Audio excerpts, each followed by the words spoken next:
Você já deve ter visto nas lojas e nos pés das crianças o tênis de rodinha. Esse calçado que parece mais um brinquedo tem atraído a garotada. Só em uma loja aqui no Vale do Paraíba foram vendidos mais de 10 mil pares desse calçado. Mas o que parece uma brincadeira de criança pode trazer sérias consequências para a saúde.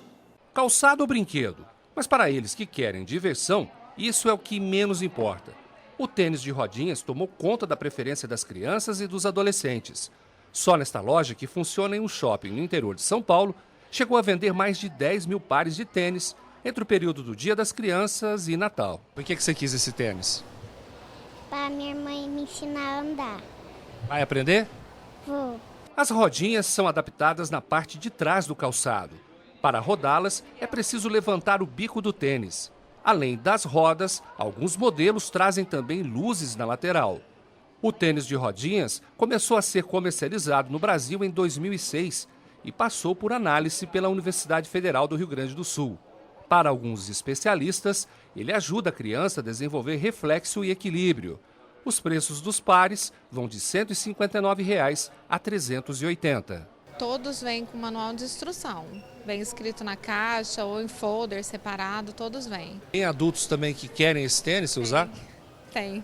Eu já vendi para menina de 17, 18 anos, que ainda calça 35, 36, já vendi. Luísa não tem nenhuma dificuldade em usar o tênis com rodinhas. Dentro do shopping, ela desliza de um lado para o outro sem problemas. Quando eu ainda não sabia andar, eu fiquei com medo, mas agora que eu aprendi, eu não tenho mais medo. Não cai, não? Não muito. No começo a gente dava a mão, mas depois ela já foi sozinha já. Eu fico com medo que ela caia, mas ela já estava andando super bem, então é bem tranquilo. Para este médico, o tênis de rodinhas não é tão legal assim. Ele oferece diversão, mas também perigo. Além de quedas que acontecem com frequência, o calçado pode causar problemas de postura e nos tendões dos pés. O ortopedista faz um alerta quanto ao tempo de uso do tênis, que deve ser de no máximo 2 horas. O que pode ocorrer são as quedas com traumatismo na cabeça, traumatismo craniano, pode ter fraturas principalmente de cotovelo, né, membros superiores, e às vezes até também de fraturas de joelho e perna. O tênis de rodinha ele deveria ser usado como um brinquedo e não como um calçado de uso diário. Há alguns dias informamos que o Brasil tem 43 tipos de medicamentos cujos preços ultrapassam o dobro da média de valores internacionais do mercado. Destes, 23 são listados como ansiolíticos e antidepressivos mais caros do mundo. Em um comunicado, o relator da Comissão Especial da Reforma Tributária informou que pretende reduzir os impostos de alguns produtos, inclusive dos remédios. O relator da Comissão Especial da Reforma Tributária, Luiz Carlos Rauli, do PSDB do Paraná, disse que pretende reduzir a carga tributária de alimentos e remédios dos 33% praticados hoje a quase zero. De acordo com o tucano, esses impostos devem ser realocados para outros bens de consumo. A mudança faria com que pessoas que ganham mais paguem esse tributo. O deputado também disse que o setor de máquinas e equipamentos também vai sofrer reajuste para baixo, a zero. Recentemente, em entrevista à TV Câmara, o deputado Rauli já havia destacado esses 2 pontos. Para o trabalhador, nós vamos desonerar os alimentos, os medicamentos, e também para todo o país vamos desonerar totalmente as máquinas e equipamentos, tudo que é do ativo fixo da empresa, que prejudica a produção e a geração de empregos. O PSDBista apoia ainda que o imposto de renda se torne progressivo nos próximos anos. Além disso, Rauli deve incluir no texto a criação de um imposto sobre valor agregado e o retorno da contribuição provisória sobre movimentação financeira, a CPMF. Em entrevista à revista Veja, o deputado paranaense afirmou que não tem como reduzir a carga tributária no Brasil e disse desconsiderar a tributação sobre operações do sistema financeiro. O tucano pretende apresentar o projeto ainda neste mês. O Museu de História Natural de Taubaté reabre as portas após reforma e tem novidades para o público. O espaço conta com novos artefatos para exposição. Nossa equipe foi até o local para conferir essas novidades. Visitar o Museu de História Natural é como fazer uma viagem através dos tempos, passando pelos períodos geológicos até o mundo de hoje. Crianças e adultos se encantam ao caminhar pelos corredores observando as vitrines do museu. Vitrines que todos os anos passam por alguma inovação. Olá, doutor Herculano. O que foi restaurado no museu e quais as novidades para esse ano?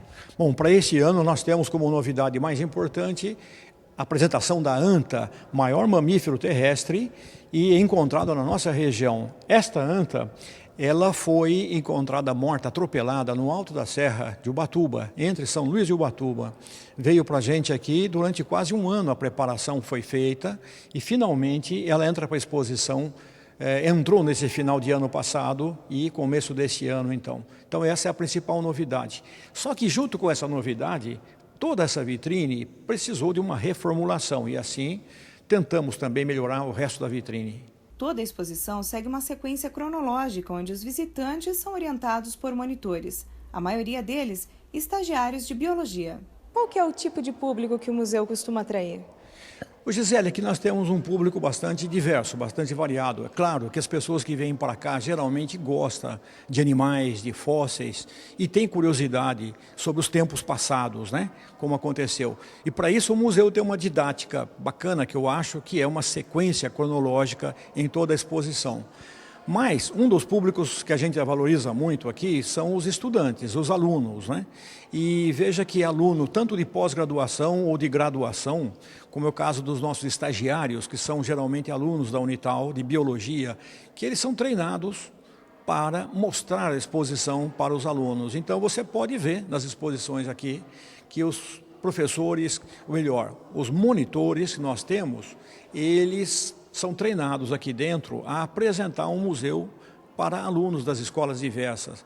Isso gera um conhecimento e um treinamento de ambos os lados, tanto para estudantes universitários, que são os monitores, como para os próprios alunos, né, que vão ouvir essas explicações. Então eu acho que isso é o mais gostoso de se observar como resultado do museu. O que te motivou a vir fazer estágio aqui no museu? Bom, aqui no museu a gente aprende várias coisas, né? Então, como monitora, eu consigo a prática de colocar em prática o que eu aprendo na faculdade. Então, é o aperfeiçoamento mesmo. E quais as novidades que esse ano o museu traz? Além da anta que nós temos aqui na exposição, nós temos também a dentição do mastodonte e do elefante, né? Para mostrar para as pessoas a diferença entre mastodonte e elefante, que as pessoas pensam que é o mesmo animal e não é. Eu comecei a trabalhar no museu no meu primeiro ano de faculdade, já vai fazer uns 6 anos isso, eu comecei como estagiária. De estagiária eu passei para aprimorando, que é um curso que se faz depois que termina a graduação, e agora eu passei para pós-graduação. Na pós-graduação eu trabalho com a zoologia aqui no museu e com o treinamento e orientação dos estagiários. E um ambiente do museu que tem chamado muito a atenção, especialmente das crianças, é essa parte aqui, onde elas podem não apenas observar, mas também tocar nos fósseis. Essa aqui é uma parte muito interessante do museu porque é onde se permite que se toque os fósseis originais. Então aqui tem preguiça gigante, tem mastodonte, tem fóssil de peixe, fóssil de dinossauro, que é permitido o toque das pessoas com delicadeza. E o que acontece fora da nossa região também é destaque no Giro de Notícias. Até agora, mais de 43 mil auxílios-doença em todo o país já foram cancelados pelo INSS, o que gerou uma economia ao Fundo da Previdência de mais de 715 milhões de reais. Além dos auxílios-doença, o corte também se estende aos pagamentos de aposentados por invalidez com menos de 60 anos de idade e que estão sem perícia há mais de 2 anos. A expectativa do Ministério do Desenvolvimento é fazer, a partir de agora, uma média de 80 mil perícias por mês e concluir em até 7 meses as perícias das pessoas que recebem auxílios-doença em todo o país. Todos que estão com os benefícios suspensos vão receber uma comunicação oficial da Previdência. O segurado tem até 5 dias úteis para agendar uma nova perícia, ligando para o número 135. O beneficiário que não atender a convocação ou não comparecer na data agendada vai ter o benefício cancelado. A vacina contra o vírus da Zika deve ser testada no Brasil e no México nos próximos 2 anos. Tempo necessário para que fique pronta e possa ser levada do Reino Unido para outros países. O estudo está na fase pré-clínica nos laboratórios da Universidade de Oxford. Segundo os responsáveis pela pesquisa, 12 vacinas já foram analisadas e 5 delas apresentaram maior defesa contra o vírus. Entre as 5, uma foi selecionada por oferecer total proteção contra a Zika. Os cientistas pedem ajuda financeira do governo britânico para seguir com o desenvolvimento da imunização. A produção da vacina para uso em humanos deve demorar 10 anos. Segundo o Ministério da Saúde, só no ano passado foram registrados 214.193 casos prováveis da doença no Brasil, um índice de mais de 100 casos para cada 100 mil habitantes. Com o desemprego em alta, muitos brasileiros estão deixando de pagar algumas contas. Atualmente, o setor de energia elétrica é um dos que mais registra a inadimplência. Durante o período de crise, cresceu mais de 93% os cortes de energia nas residências. Diante da situação, a Agência Nacional de Energia Elétrica informou que a bandeira das contas vai passar de verde para amarela. E o resultado? Contas ainda mais caras. Se a gente coloca recessão econômica e altas tarifas na ponta do lápis, o resultado da conta só pode dar negativo. E com esse resultado, não dá outra também, faz crescer a inadimplência. E isso aconteceu muito no setor de energia elétrica. Com a alta do desemprego, aumentou o corte de energia nos prazos fixados em lei. Um levantamento da Associação Brasileira de Distribuidores de Energia Elétrica diz que os cortes de luz cresceram 93,75% no Brasil neste período de crise. E segundo o indicador do SPC Brasil e da Confederação Nacional de Dirigentes Lojistas, o setor de serviços, onde está incluído o fornecimento de energia elétrica, é o segundo com maior índice de inadimplência. Ou seja, é muita gente com a luz cortada. Mas em caso de corte, atenção! Segundo a Proteste, especialista em direito do consumidor, a companhia elétrica só pode efetuar o desligamento de energia com apenas uma conta em débito, desde que avise o consumidor com 15 dias de antecedência. E caso a empresa não faça a suspensão do serviço até o prazo máximo de 90 dias, mesmo que a conta continue em aberto, ela não pode mais efetuar o corte. A briga nesse caso deve ser na Justiça. E depois do anúncio da ANEEL, a Agência Nacional de Energia Elétrica, a previsão é de que as contas fiquem ainda mais caras. A agência já informou que a bandeira tarifária das contas de luz em março será amarela, com custo adicional de R$ 2,00 a cada 100 kW consumidos por hora.